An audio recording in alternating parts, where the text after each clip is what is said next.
Olá, amigos do canal Geomasa, como é que vocês estão? Tudo bem?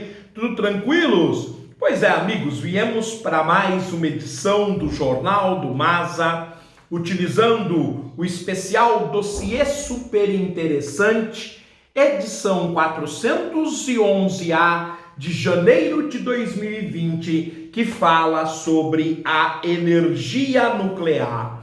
E nós estamos naquele grupo de análises de acidentes nucleares, fizemos Chernobyl e devemos terminar Fukushima hoje. Chernobyl, o pior acidente nuclear da história, com cerca de 100 mil vítimas. O segundo, Fukushima, em 2011, por enquanto com 1.600 vítimas. Inimigo invisível é a seção. O fantasma de Fukushima voltou a assombrar o povo japonês em fevereiro de 2017, quando a TEPCO registrou um nível recorde de radiação no reator de número 2, 530 sieverts por hora. Simplesmente elevadíssimo. Se você quiser saber, nós temos um programa especial sobre as medidas de radiação aqui mesmo na playlist Energia, ou na playlist Jornal do Masa Ciências, ou na playlist Jornal do Masa. Vá, verifique e vocês então darão razão ao nosso trabalho que 530 sieverts por hora é muito alto, isto 6 anos após o acidente de Fukushima. A título de comparação, a medição anterior de 2012 tinha registrado 73 sieverts logo após o acidente de Fukushima. Essa dose é extremamente alta e um indivíduo exposto a uma radioatividade desse nível certamente morreria na hora, alerta Johnny Ferraz Dias, da Universidade Federal do Rio Grande do Sul. Então veja só o que diz o físico brasileiro, que com este nível de radiação, a pessoa simplesmente viria a óbito imediatamente. O que será então que eles deixaram de fazer para lacrar definitivamente, quem sabe, envelopar num sarcófago, como foi feito em Chernobyl, para que esse absurdo no Japão, um dos países mais capazes do mundo, mais ricos do mundo, não pode deixar acontecer uma situação dessa. Como os índices de radiação são mais altos do que qualquer humano conseguiria suportar, a empresa enviou um robô guiado por controle remoto para examinar o interior da usina. Lembrando que isso também aconteceu em Chernobyl, mas nem um robô sobreviveu ao nível de radioatividade emitido por Chernobyl. Projetado para suportar uma exposição de até 1.000 sieverts, o robô teve que ser retirado às pressas antes de completar a missão.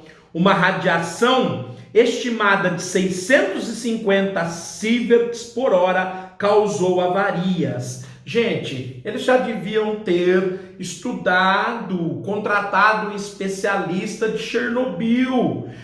Eu disse antes de ler com vocês, ele está preparado para receber uma dose total de 1.000 sieverts. Ele estava recebendo 650 sieverts por hora.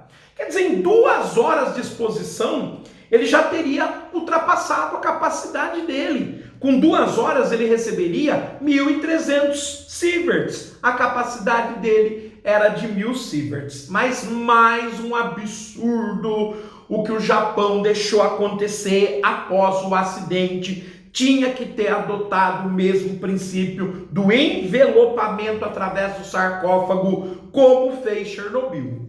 8 anos depois do acidente de Fukushima, a maior operação de descontaminação nuclear da história não tem prazo para terminar.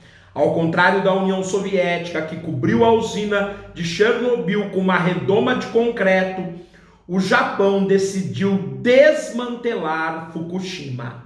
A desativação deve durar 40 anos, a um custo de 192,5 bilhões de dólares, mas eles não resolveram o problema do nível de radiação. Do que adianta desmontar? Quanto vai demorar? O quanto de vidas humanas serão ceifadas? É um absurdo. Claro que a solução mais rápida seria o envelopamento, como aconteceu em Chernobyl. Primeiro o envelopamento de 30 anos, com desgaste natural, e agora o segundo envelopamento, que vai durar pelo menos 100 anos. Em reação ao incidente, o governo decidiu desativar todas as usinas nucleares em operação.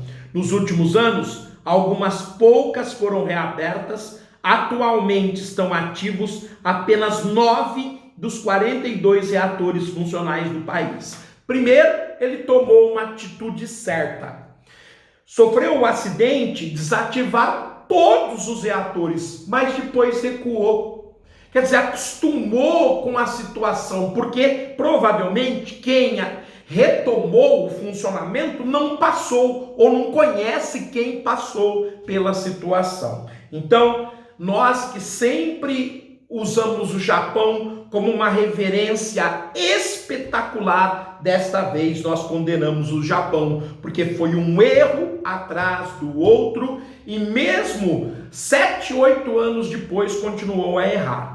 Há uma foto que encerra a reportagem, uma foto de satélite, uma fotografia de satélite, mais uma fotografia aérea, mais uma fotografia com drone, que mostra o momento da explosão.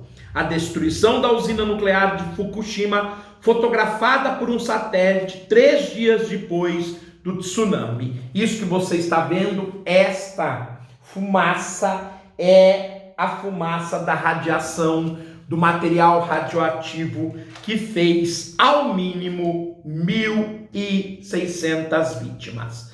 Bom, gente, agora, antes de continuar a série de problemas, de acidentes, e a gente vai falar sobre a região de Chelyabinsk, na antiga União Soviética, onde pelo menos morreram ao longo de vários anos 270 mil pessoas, apesar que o ano de maior número de mortes foi 1957, nós vamos analisar o acidente radiológico de Goiânia. Por que ele não é um acidente nuclear? Porque o acidente nuclear ocorre numa usina nuclear. No caso de Goiânia, foi liberado um radionuclídeo, o Césio-137, que contaminou supostamente 100 mil pessoas em Goiânia e fez pelo menos 6 mil vítimas. Mas vejamos o que traz então a reportagem da Super Interessante. O título: O Brilho da Morte, o acidente mais grave do Brasil matou 4. Para a Super Interessante especial Energia Nuclear, o acidente de Goiânia fez 4 vítimas. Vamos lá, vamos então, respirar fundo e analisar. 19 gramas. Vocês sabem o que é 19 gramas? É a ponta desta caneta. Essa é a quantidade de Césio-137 encontrada por 2 catadores de lixo de Goiânia, em Goiás, em um aparelho de radioterapia dentro de uma clínica abandonada no dia 13 de setembro de 1987. Ouviram, gente? 19 gramas. Imagine se houvesse liberado uma quantidade muito maior, o nível do desastre. O maior acidente radioativo já registrado no Brasil e o maior do mundo fora de uma usina nuclear teve início quando Wagner Mota Pereira, de 19 anos, e Roberto Santos Alves, de 21, levaram o aparelho para casa. Ele está falando, evidentemente, do aparelho de raio-x. Mas, devido à hora, nós vamos ficando por aqui e, portanto, no próximo programa nós falaremos exclusivamente sobre o brilho da morte, o acidente radiológico de Goiânia em 1987 no Brasil. Tudo de bom? Fiquem bem, até uma próxima!